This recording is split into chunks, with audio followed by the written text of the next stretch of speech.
আসসালামু আলাইকুম। SSC board challenge Mymensingh board 2024 board challenge result নিয়ে কথা বলবো। দেখো তোমাদের A to Z board challenge result দেখিয়ে দিছি। এখানে 33টা পৃষ্ঠা আছে। এই 33টা পৃষ্ঠাই বোর্ড চ্যালেঞ্জ রেজাল্ট আমি দেখিয়ে দিছি। এক পাশ থেকে অবশ্যই তোমরা দেখে নিবা যে তোমার রোল নাম্বারটা মিলিয়ে নিবা। সাধারণত মূল রোল নাম্বার মিলিয়ে নিয়ে তোমরা বুঝতে পারবা যে তোমার রোল নাম্বার এখানে আছে কিনা। থাকলে অবশ্যই বুঝতে পারবা তোমার রেজাল্ট পরিবর্তিত হয়েছে। যারা নতুন অবশ্যই চ্যানেলটি সাবস্ক্রাইব করে পাশে থাকা বেল আইকনটি বাজিয়ে দাও। যারা ফেসবুক পেজ থেকে দেখতেছো অবশ্যই ফলো দিয়ে লাইক দিবা, কারণ একটি লাইক আমাকে নতুন আপডেট দিতেও উৎসাহিত করে। তো দেখো তোমাদের কিন্তু রেজাল্ট অনেকেরই পরিবর্তন হয়েছে, অনেকেরই হয় নাই। যাদের পরিবর্তন হয়েছে আলহামদুলিল্লাহ, যাদের পরিবর্তন হয় নাই সামনে চেষ্টা করো ইনশাল্লাহ।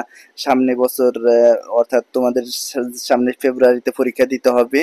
এখন যাদের পরিবর্তন হয়েছে তাদের কিন্তু মানে রেজাল্ট অনেক পরিবর্তন হয়েছে। অনেকেরই এফ গ্রেড থেকে এ প্লাস এসেছে, অনেকেরই এফ গ্রেড থেকে ডি গ্রেড এসেছে, অনেকেরই সি গ্রেড থেকে এ প্লাস এসেছে। এই ধরনের অনেক পরিবর্তন। তোমরা যদি বোর্ড চ্যালেঞ্জ না করতা তাহলে কিছুতেই বুঝতে পারতা না যে তোমাদের রেজাল্টের এই পরিণত হবে এবং এই ধরনের পরিবর্তন হবে। অনেকেরই রেজাল্ট পরিবর্তন হয় নাই, তারা মন খারাপ করো না, সামনে ইনশাল্লাহ হয়ে যাবে। তো সামনে তোমরা 2025 সালের সাথে পরীক্ষা দিবে, তাহলে ইনশাল্লাহ ভালো রেজাল্ট করতে পারবে এবং প্রস্তুতি থাকা দরকার। তুমি ফেল করছো দেখেই যে তোমার মানে হতাশায় পড়বা এমনটা যেন না হয়। তোমার প্রস্তুতি যদি 100% থাকে ইনশাল্লাহ তুমি ভালো রেজাল্ট করতে পারবা এবং কি সামনে অগ্রসর হতে পারবা।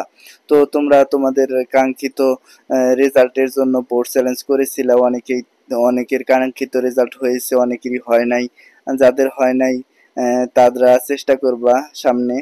তো দেখো এই যে রোলগুলা মিলিয়ে নাও, এখানে 33টা পৃষ্ঠা আছে, মোট 33টা পৃষ্ঠাই কিন্তু আমি তোমাদের সামনে তুলে ধরার চেষ্টা করছি এবং কি 33টা পৃষ্ঠা এর বাইরে কিন্তু কোনো পৃষ্ঠা নাই। তোমরা দেখে নিও তোমাদের কাঙ্ক্ষিত রেজাল্ট এখানেই আছে, এখানেই পাবলিশড হয়েছে এবং কি বোর্ড থেকে নেওয়া এটা রেজাল্টটা, অর্থাৎ 2024 সালে বোর্ড চ্যালেঞ্জ রেজাল্ট।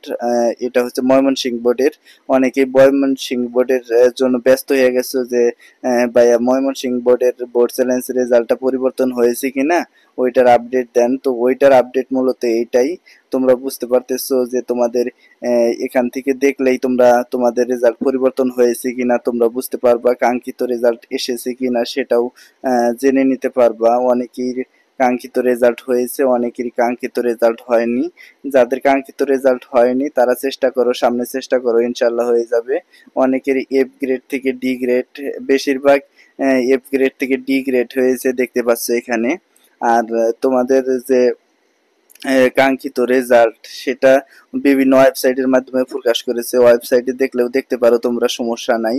দেখো অনেকেই রেজাল্ট বের করতে পারতেছে না, অরিজিনাল যে রেজাল্টটা বের করবা সেটা ঢাকা বোর্ডের ওয়েবসাইটে প্রবেশ করলেই তোমরা দেখতে পারবা, সমস্ত বোর্ডের ওয়েবসাইটের রেজাল্ট দেখতে পারবা। তবে যার যার বোর্ডের ওয়েবসাইটে শুধু তার তার বোর্ডের রেজাল্ট পাবলিশড হয়েছে, অর্থাৎ বোর্ডের পুরো রেজাল্টটা পাবলিশড হয়েছে, এটা তোমরা দেখতেই পাচ্ছ তোমাদের কাঙ্ক্ষিত যে রেজাল্ট সেইটা। এই দেখো এফ গ্রেড থেকে ডি গ্রেড, এফ গ্রেড থেকে ডি গ্রেড, এফ গ্রেড থেকে এ প্লাসও এসেছে অনেকেরই। তাহলে তোমরা বুঝতে পারছো যে তোমাদের রেজাল্টটা অনেকাংশে পরিবর্তন হয়েছে এবং সামনে একাদশ ভর্তি অবশ্যই ভর্তি হয়ে নিবা।